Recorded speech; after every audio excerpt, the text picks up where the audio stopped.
প্রিয় শিক্ষার্থীরা, কেমন আছো তোমরা? আশা করি ভালো আছো। দীর্ঘদিন ধরে আমাদের শ্রেণী কার্যক্রম বন্ধ। করোনা নামক ভাইরাসের কারণে মূলত আমাদের সর্বত্রই প্রভাব পড়েছে। তারই অংশ হিসেবে আমাদের শ্রেণী কার্যক্রমের বাইরে ছিল না। তো সম্প্রতি আমাদের মাননীয় প্রধানমন্ত্রী নির্দেশনা দিয়েছেন যে অনলাইন ভিত্তিক শ্রেণী কার্যক্রম পরিচালনা করার জন্য। তার অংশ হিসেবে আমরা অনলাইনের মাধ্যমে শ্রেণী কার্যক্রম পরিচালনার লক্ষ্যে আমরা শুরু করেছি আমাদের শ্রেণী কার্যক্রম সমূহ। তো আমি সহকারী শিক্ষক মোহাম্মদ ইউসুফ, চট্টগ্রাম কলেজিয়েট স্কুল, চট্টগ্রাম। আজকে আমাদের প্রথমে আমাদের ক্লাস 8-এর অর্থাৎ 8ম শ্রেণীর বাংলা নিয়ে আলোচনা করব। আমাদের আজকে আলোচনার বিষয় কবিতা। কবিতার নাম প্রার্থনা, লিখেছেন কায়কোবাদ। আমরা কবিতা পড়ার পূর্বেই প্রথমে আমরা জেনে নিব প্রার্থনা শব্দের অর্থ কি। কেননা আমরা একটা বিষয়ের, সেটা কবিতা হোক কিংবা গল্প হোক কিংবা গদ্য হোক, তার নামের উপর নির্ভর করেই বা তার নামের অর্থ বুঝলে আমরা কবিতার বা গদ্যের বা গল্পের ভিতরের অংশ দ্বারা কি বোঝানো হচ্ছে অনেকাংশে বুঝতে সক্ষম হই। সেই হিসেবে আমরা প্রথমে যে আমাদের আজকের আলোচনার বিষয় কবিতা, সেই কবিতার নাম দেখে আমরা বুঝতে পারবো এই কবিতার মধ্যে দিয়ে আমরা কি জানতে পারবো। আমরা শ্রেণী কার্যক্রম চলাকালীন সময়ে অনেকবার আমরা তোমাদের বলেছি যে কবিতা পাঠ করার সময় আমরা প্রথমে কবিতাটা আবৃত্তি করব, তারপর তার কবিতার মধ্যে থেকে উল্লেখযোগ্য যে শব্দার্থ, সেই শব্দার্থগুলো আমরা জেনে নিব। পাঠের যে উদ্দেশ্য, যে আমরা একটা কবিতা পড়ব, এই কবিতা পড়ার উদ্দেশ্যটা কি, যে আমাদের এই 8ম শ্রেণীতে এই ধরনের প্রার্থনা নামক এই কবিতাগুলো দেওয়ার পিছনে কি উদ্দেশ্য, তো আমরা সেই পাঠের উদ্দেশ্যটা জানবো। পাশাপাশি পাঠ পরিচিতি, লেখক পরিচিতি, এই বিষয়গুলো আমরা জেনে নিব। তাহলে যখন আমরা একটা কবিতা পাঠ করব কিংবা কবিতার পংক্তি বা শব্দগুলোর অর্থ জেনে নিব, তাহলে আমরা ওই কবিতার থেকে যে কোনো প্রশ্ন, অর্থাৎ সৃজনশীল যে কোনো প্রশ্ন আসলে আমরা প্রশ্নগুলোর উত্তর দিতে সক্ষম হব। অর্থাৎ একজন শিক্ষার্থী যখনই সেই তার পদ্য বা গদ্য কিংবা গল্প কিংবা অন্য যে কোনো বিষয়, যখনই সে ওই বিষয় সম্পর্কে পরিপূর্ণ ধারণা লাভ করতে পারে, তখনই তার সেই বিষয় সম্পর্কে যে কোনো প্রশ্ন উত্তর দিতে সক্ষম হয়। যেহেতু আমাদের বর্তমান পদ্ধতি সৃজনশীল পদ্ধতি, অর্থাৎ সৃজনশীল পদ্ধতিতে আমরা কখনো হুবহু উত্তর লিখতে পারি না, নির্দিষ্ট লাইন বা নির্দিষ্ট লাইন নির্দিষ্ট উত্তর, এভাবে আমরা যেহেতু আমাদের উত্তর দেওয়ার নিয়ম বা পদ্ধতি নেই, সুতরাং আমাদেরকে বিষয় জ্ঞান কিংবা সংশ্লিষ্ট যে পাঠ আমরা পাঠ করি বা পড়ি, সেটার মূল ভাব বা মূল অর্থটা বুঝে আমাদেরকে লিখতে হয়। তো যাক, আমরা মোটামুটি কিছু আলোচনা করেছি প্রাসঙ্গিক বিষয় নিয়ে। এখন আমরা আমাদের কবিতা আবৃত্তি করব। আবৃত্তি করার পর তোমরা আগে শুনবা, পাশাপাশি খাতা কলম রাখবা, যাতে আমরা আমাদের যে বিভিন্ন শব্দগুলা কিংবা ওই লাইনের অর্থগুলা আমরা জেনে নিতে পারি। তাহলে আমাদের শব্দের অর্থ কিংবা বিভিন্ন পংক্তি বা লাইনের অর্থ বুঝলে আমাদের কবিতাটা ভাব বোঝা সহজ হবে, এবং পাশাপাশি কবিতার ভাব বা মূল অর্থটা বুঝলে আমরা প্রশ্নের, বিভিন্ন ধরনের প্রশ্নেরও আমরা উত্তর দিতে সক্ষম হব। প্রথমেই আসি প্রার্থনা শব্দের অর্থ। আমরা বলি প্রার্থনা শব্দের শাব্দিক অর্থ আমরা বলি ইবাদত। এখানে প্রার্থনা, কবি লিখেছেন প্রার্থনা, কার কাছে প্রার্থনা করেন আমরা?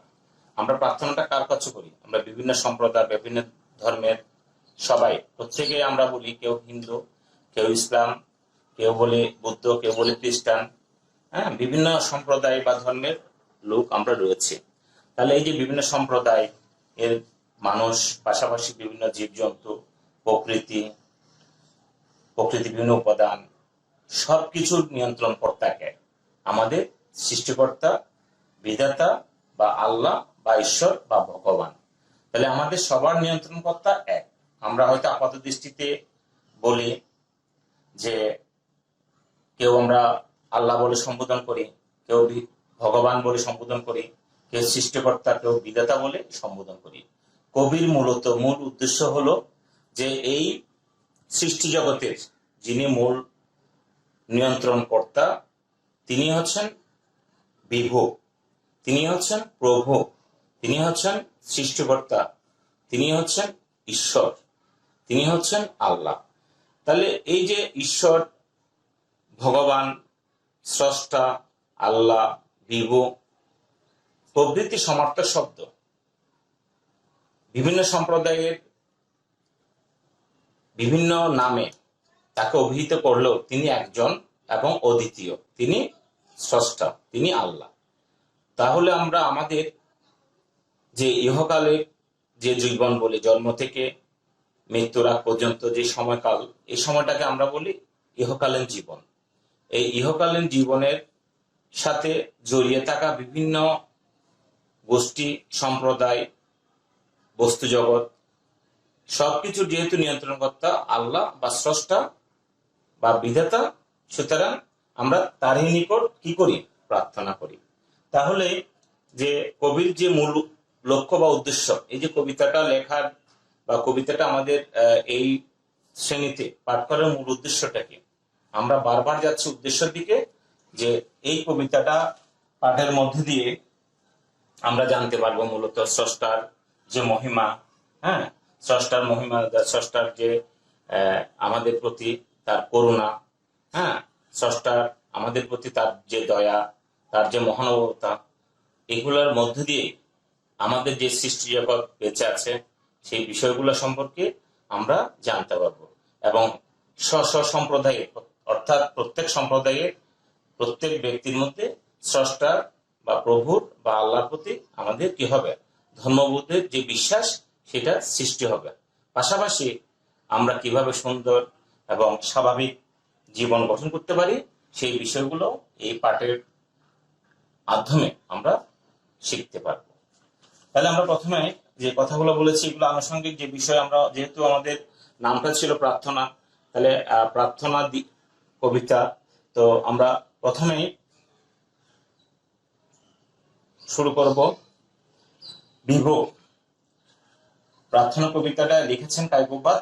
বিভু দেহহৃদে বল, না জানে ভক্তি, নাহি জানে স্তুতি, কি দিয়ে করিব তোমার আরতি, আমি নিঃসম্বল। তোমার দুয়ারে আজি রিক্ত করে দাঁড়িয়েছি প্রভু, সবিতে তোমারে শুধু আঁকি জল, দেহহৃদে বল।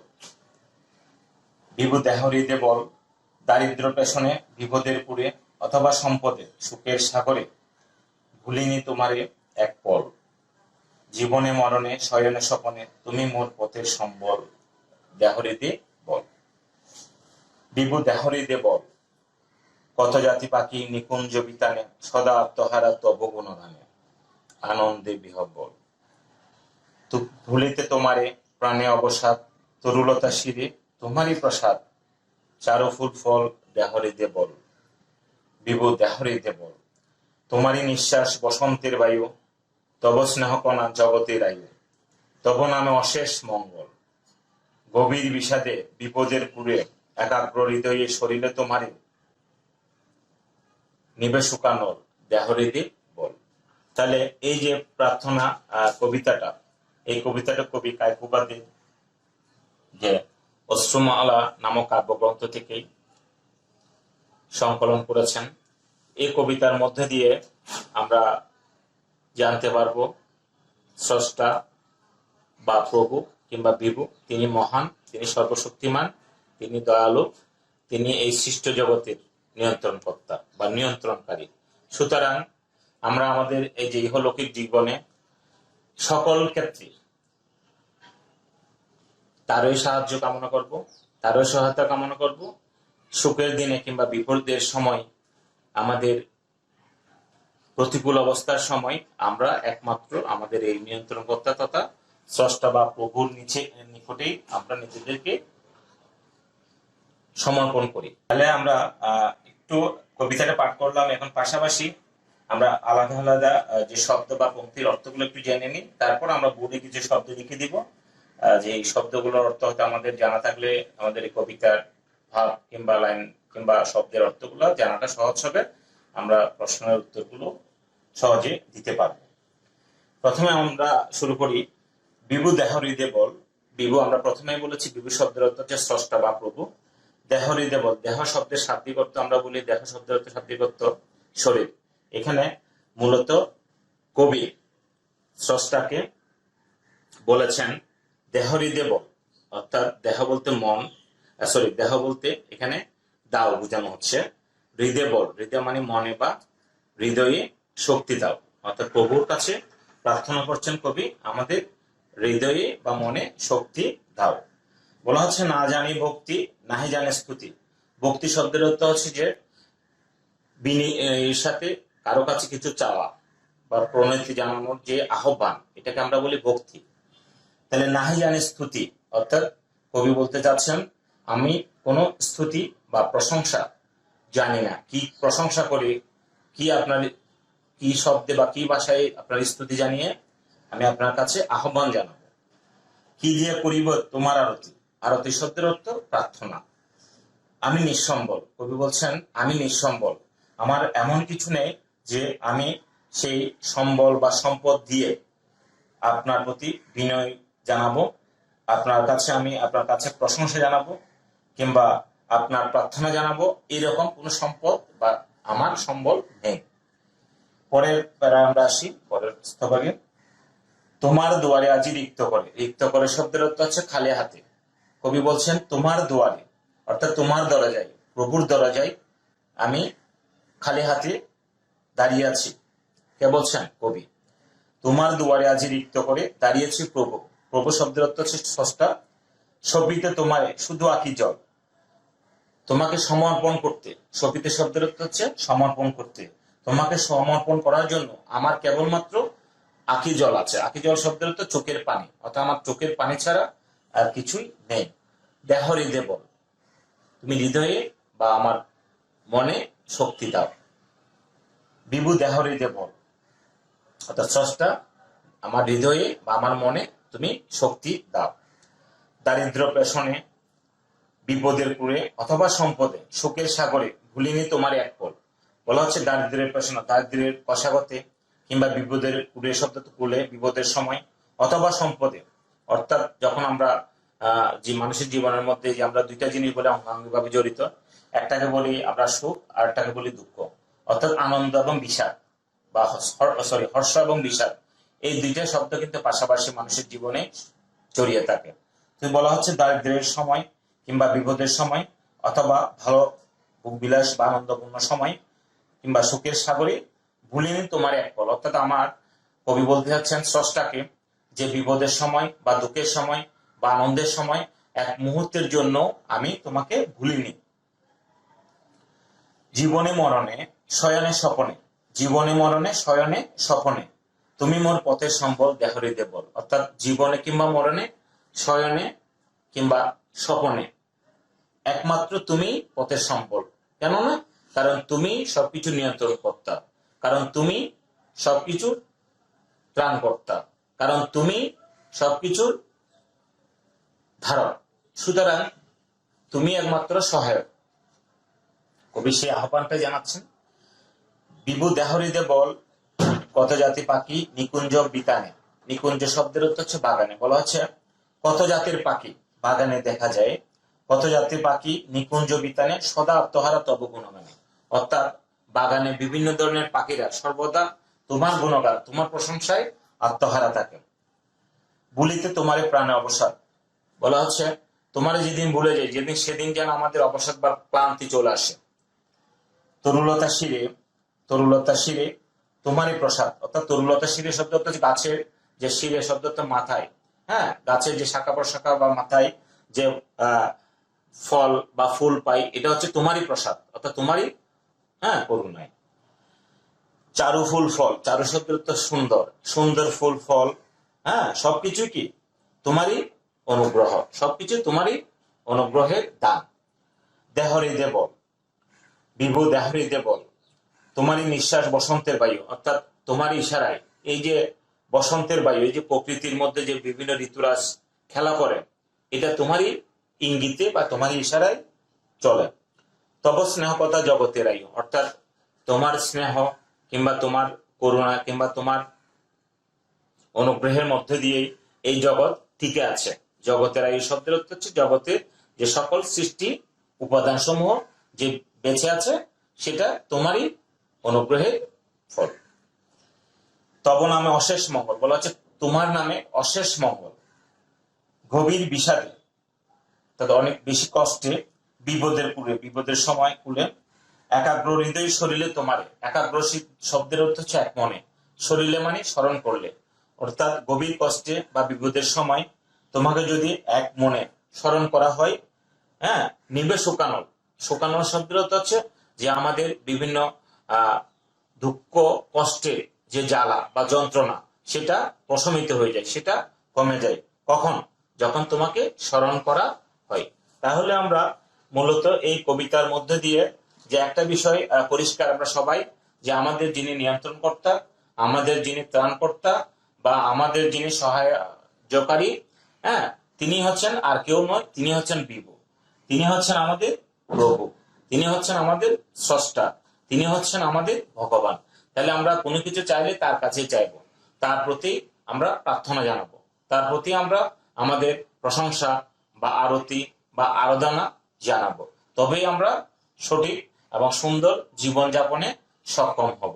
সেই হিসেবে আমরা প্রথমে বলেছি আমাদের কবিতা পাঠের অংশ হিসেবে একটা অংশের মধ্যে আমরা বলেছি যে আমাদের কবিতার মধ্যে যে সংশ্লিষ্ট শব্দগুলো, আমরা কিছু শব্দের কথা এখানে বলবো, শব্দগুলো তোমরা একটু লিখে নাও। যে আমরা বলেছি বিভু একটা শব্দ, তারপর বলেছি আমরা স্তুতি, স্তুতি এটা আর একটা শব্দ, এরপর আমরা বলেছি আরতি, আরতি, আমরা একটু শব্দগুলো ব্যবহার বা অর্থ জেনে নিব। তারপর আমরা বলেছি রিক্ত করে, রিক্ত করে, এরপরে আমরা বলেছি শোপিতে, শোপিতে, এরপরে বলেছি আখি, আখি, এরপর আমরা বলেছি নিকুঞ্জ। এই কবিতার উল্লেখযোগ্য যে শব্দগুলো, এই শব্দগুলো যখন আমরা অর্থ জানবো তখনই আমরা প্রশ্নের উত্তর দিতে সক্ষম হব। এরপর বলেছি শরীরে,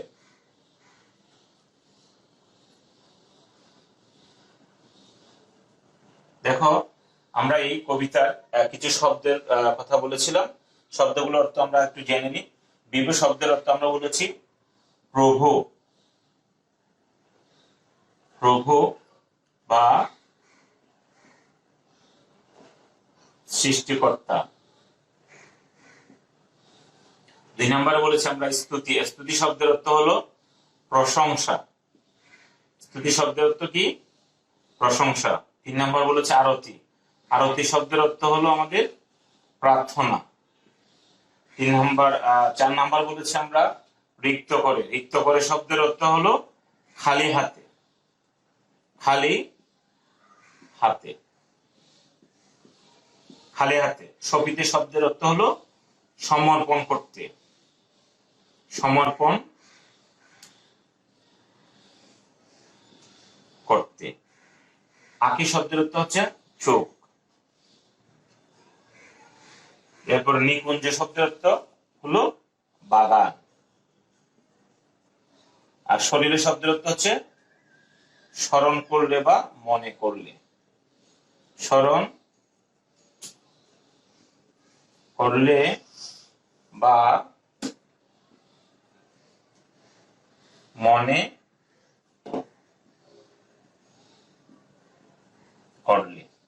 ঠিক আছে, তাহলে আমরা আজকে যে এই কবিতার মধ্য দিয়ে একটা বিষয় সম্পর্কে সবাই অবগত হলাম, সেটা হলো যে স্রষ্টাই মহান, অর্থাৎ যে এই জগৎ সংসারের মানুষ কিংবা পশু পাখি কিংবা প্রকৃতি সকল কিছুর যে জীবন বেঁচে আছে বা সকলেই যে বেঁচে আছে, হ্যাঁ, এটা স্রষ্টার অনুগ্রহেরই দান।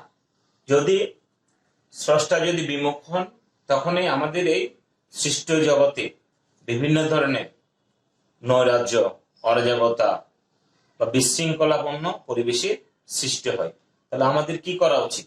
আমাদের স্রষ্টার প্রতি আমাদের যে ভুল ভ্রান্তি, আমাদের যে দায়িত্ব কর্তব্য কিংবা আমাদের যে করণীয়, এই বিষয়গুলো সম্পর্কে সচেতন থাকার পাশাপাশি, দায়িত্ব কর্তব্য পালন করার পাশাপাশি স্রষ্টার কাছে সাহায্য কামনা করা উচিত। এখন কবি বলেছেন স্রষ্টার কাছে সাহায্য কামনা করব কিভাবে?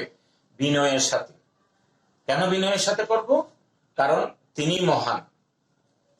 আমরা যখন একটা মানুষের কাছে কোনো সাহায্য বা কোনো কিছু চাইতে যাই, তখন স্বাভাবিক আমাদেরকে তার কাছে যাওয়ার আগে বিনয়ীভাবে বা বিনয়ের সাথে তার কাছে কিছু চাইতে হয়। এখন আমরা যদি রুক্ষ বা রূঢ় ভাষায় কিংবা আমরা যদি বদমেজাজের দেখানোর মাধ্যমে কারো কাছ থেকে কিছু পেতে চাই বা নিতে চাই, সেটা কখনো আমাদের পক্ষে পাওয়া বা নেওয়া সম্ভব হবে না। তো কবি মূলত এই প্রার্থনা কবিতার মধ্য দিয়ে তিনি তুলে ধরতে চেয়েছেন আমাদের সকলের উচিত স্রষ্টার কাছে সাহায্য বা সহযোগিতা কামনা করা। এখন স্রষ্টার কাছে সাহায্য বা সহযোগিতা কামনা করার মূল উদ্দেশ্য কি? আমাদের জীবনকে সৎ এবং সুন্দরভাবে গড়ে তোলা। কারণ স্রষ্টাই পারেন কেবলমাত্র এই বস্তু জগৎ বা এই সৃষ্টি জগৎ বা এই মানব জগৎকে সুন্দর এবং সাফল্যমণ্ডিত করে গড়ে তুলতে পারে। ওকে,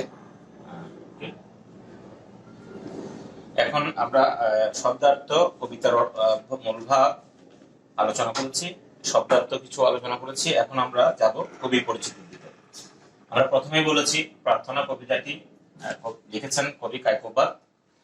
কায়কোবাদের আসল নাম আমরা জানবো। প্রথমে তার আসল নাম হলো মোহাম্মদ কাজেমাল কুরাইশি। মোহাম্মদ কাজেম আল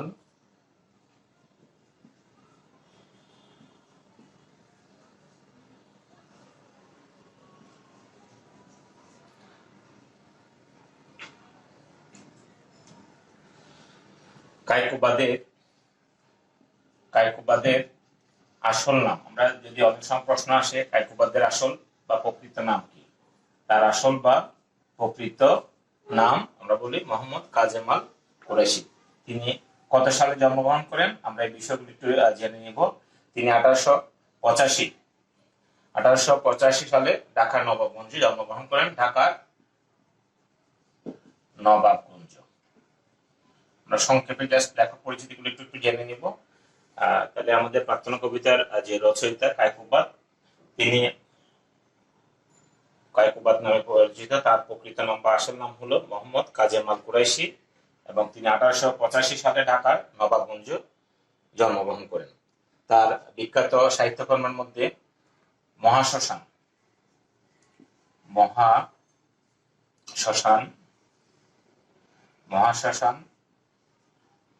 তার অন্যতম সাহিত্যকর্ম, যেটাকে আমরা মহাকাব্য বলে চিনি।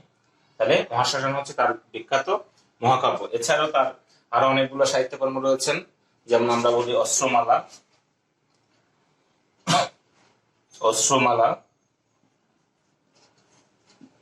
শিব মন্দির,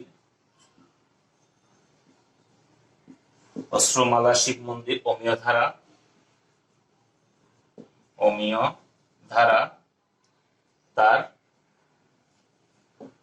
উল্লেখযোগ্য সাহিত্যকর্ম।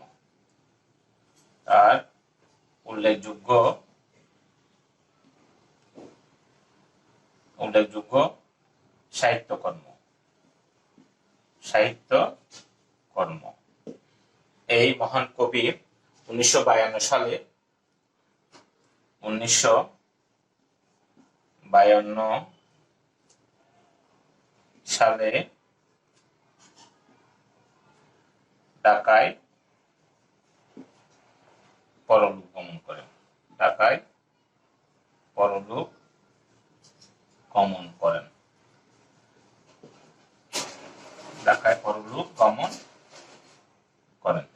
তাহলে আমরা আজকে যে বিষয়টা সম্পর্কে জানলাম, কবি পরিচিতি। আমরা প্রথমে শুরুতেই বলেছিলাম একটা কবিতা পাঠ করার পাশাপাশি কবিতাটা শব্দের অর্থ, গুরুত্বপূর্ণ শব্দগুলোর অর্থ, কবিতার বিষয়বস্তু,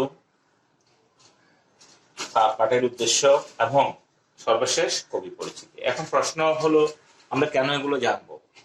কারণ আমরা আগেও বলেছি, যেহেতু আমাদের কবিতা কিংবা গদ্য কিংবা পদ্য এই বিষয়গুলো পড়ার পাশাপাশি এগুলো নিয়ে আমাদের কিছু কাজ করতে হয়, যেগুলোকে আমরা বলি শিকন ফল। অর্থাৎ এই কবিতা বা এই গদ্য পাঠের মধ্য দিয়ে আমাদের শিকন ফলটা কি হলো, আমাদের শিকন ফলটা প্রকাশ করার জন্যই আমাদের শব্দার্থ, লেখক পরিচিতি, পাঠের বিষয়বস্তু বা পাঠের উদ্দেশ্য এগুলো সম্পর্কে আমাদের ধারণা থাকতে হয়।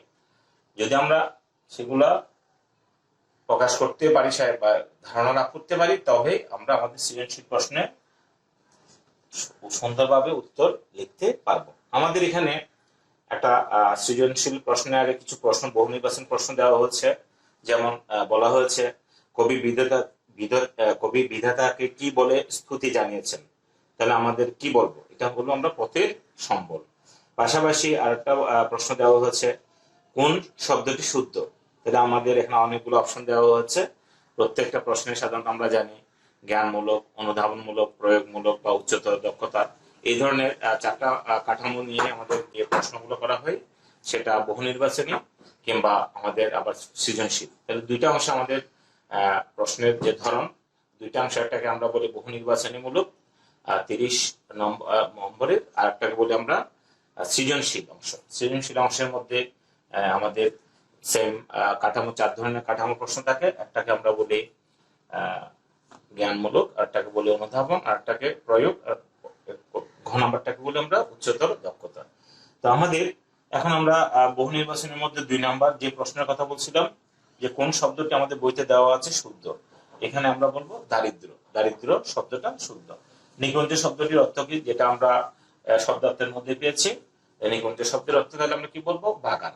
তাহলে এখন বিষয়টা হচ্ছে যে আমরা আমাদের জ্ঞানমূলক প্রশ্ন বলি কিংবা অনুধাবনমূলক কিংবা প্রয়োগ কিংবা উচ্চতর দক্ষতা, এই প্রশ্নগুলোর উত্তর দেওয়ার জন্যই আমাদের এই যে বিষয়ভিত্তিক বা পাঠভিত্তিক কিংবা বিভিন্ন কবিতা বা গদ্যের সংশ্লিষ্ট আলোচনার মধ্য দিয়েই আমরা সেই প্রশ্নগুলোর উত্তর দিতে সক্ষম হব। তো আমরা আজকে যে আলোচনা করেছি এর মধ্যে দিয়ে একটা বিষয় আমরা নিশ্চিত বা পরিষ্কার হলো আমাদের, সেটা হলো প্রার্থনা কবিতার মধ্য দিয়ে মূলত কবি কোন বিষয়টা তুলে ধরতে চেয়েছেন।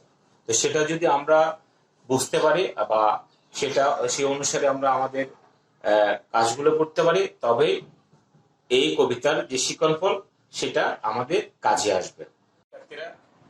আমরা প্রার্থনা কবিতা পাঠ শেষে শব্দার্থ, কবিতা বিষয়বস্তু, লেখক পরিচিতি, এই বিষয়গুলোর পরে আমরা আবার একটা সৃজনশীল প্রশ্ন নিয়ে আলোচনা করব। তো আমি আজকে এখানে সৃজনশীল প্রশ্নের একটা উদ্দীপক, পাশাপাশি উদ্দীপক, এই পাশাপাশি কিছু উদ্দীপককে কেন্দ্র করেই দুটো প্রশ্ন দিয়েছি। আমাদের এই প্রশ্নগুলো তোমরা লিখে আমাদের যখন স্কুল খুলবে তখন আমাদেরকে দেখাবে। এটা হলো তোমাদের বাসার কাজ। যেহেতু আমরা এখন স্কুল যে শ্রেণী কার্যক্রম বন্ধ, তাই আপাতত আমরা যাতে বইয়ের কাছে থাকি বা পড়াশোনার পাশাপাশি থাকি বা পড়ার পাশাপাশি উত্তর দেওয়ার ধরন বা লেখার চেষ্টা করি, সেই বিষয়টাকে মাথায় রেখে এই প্রশ্নগুলো দেওয়া। আমরা একটু আলোচনা করি। প্রথমে সৃজনশীল প্রশ্নে এখানে লিখেছি আমি, বিপদে মোরে রক্ষা করো এ নহে মোর প্রার্থনা, বিপদে আমি না যেন করি ভয়, দুঃখ তাপে ব্যথিত চিত্তে নাইবা দিলে সান্ত্বনা। এরপরে বলা হচ্ছে, দুঃখ তাপে ব্যতীত চিত্তে নাই দিলে সান্ত্বনা, দুঃখ যেন করিতে পারি জয়। এই হলো আমার ধরো উদ্দীপক। এখন ওই উদ্দীপক থেকে এই যে প্রথমে আমরা যে জ্ঞান প্রশ্নটা লিখলাম, এখানে কায়িক উপাদের প্রকৃত নাম কি, আমরা এক কথায় উত্তরটা লিখবো, যেহেতু আমরা এটা আগেও খুবই পরিচিতের মধ্যে আলোচনা করেছি। 2 নাম্বার, তোমারই দোয়ারে আজি রিক্ত করে বলতে কি বোঝানো হচ্ছে। এখানে রিক্ত করে বলতে আমরা রিক্ত করে শব্দ অর্থ বলেছি আগে খালি হাতে। তাহলে এই প্রশ্ন 2 নাম্বার অনুধাবনমূলক প্রশ্ন, এটার জ্ঞান লিখে এরপর অনুধাবন বা ব্যাখ্যাটা দিব, এই লাইনের পঙ্ক্তির ব্যাখ্যাটা দিব। 3 নাম্বার, উদ্দীপকে প্রার্থনা কবিতার কোন দিকটি প্রতিফলিত হচ্ছে ব্যাখ্যা করো। অর্থাৎ আমরা যে কথাটা বললাম, দেখো এই যে উদ্দীপক, এই উদ্দীপক দ্বারা প্রার্থনা কবিতার কোন দিকটি প্রতিফলিত হচ্ছে সেটা আমরা দেখব 3 নাম্বারে। 4 নাম্বার, উচ্চতর দক্ষতা প্রশ্ন এসে আমরা এখানে লিখেছি উদ্দীপকটি, অর্থাৎ উপরের উদ্দীপকটি প্রার্থনা কবিতার সম্পূর্ণ ভাবকে ধারণ করে কিনা তোমার উত্তরের সাপেক্ষে বিশ্লেষণ করা, যেটাকে আমরা বলি উচ্চতর দক্ষতা। যদি আমরা এক্ষেত্রে চেষ্টা করব যে যদি আমার এই উদ্দীপক দ্বারা আমার প্রার্থনা কবিতার সম্পূর্ণ বা সমগ্র ভাবটা প্রকাশিত না হয়, তাহলে সেক্ষেত্রে আমরা যতটুকু উদ্দীপকের সাথে আমাদের পাঠের যতটুকু সাদৃশ্য বা মিল আছে সেটা লিখবো। বাকি অংশটুকু আমরা ব্যাখ্যা দিব যে প্রার্থনা কবিতায় উল্লেখিত এই বিষয়গুলো দ্বারা এটা দিয়ে বোঝানো হয়েছে যেটা আমাদের উদ্দীপকে উপস্থিত ছিল না বা উপস্থিত নেই বা উদ্দীপকে নেই। তো আমরা শেষের দিকে এই বিষয়ে যদি আমি যদি মনে করি আমার এই উদ্দীপকের সাথে আমার কবিতার সম্পূর্ণ উদ্দীপকের সাথে কবিতার সম্পূর্ণ অংশ মিল রয়েছে সেটা দিব।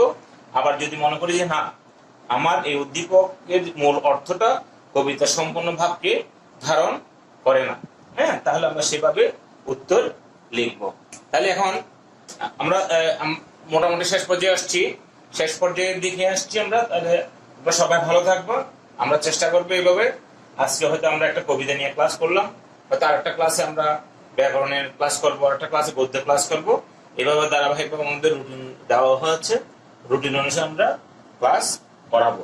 এখন তোমাদের যে কাজ, কবিতাটা আবার পাঠ করে শব্দার্থ, বিষয়বস্তু, লেখক পরিচিত পড়ার পাশাপাশি আমাদের সৃজনশীল প্রশ্নগুলো খাতায় লিখে ফেলা। হ্যাঁ, এটা আমরা স্কুল যখন খুলবে তখন আমাদেরকে দেখাতে হবে। ঠিক আছে, সবাইকে ধন্যবাদ, আল্লাহ হাফেজ।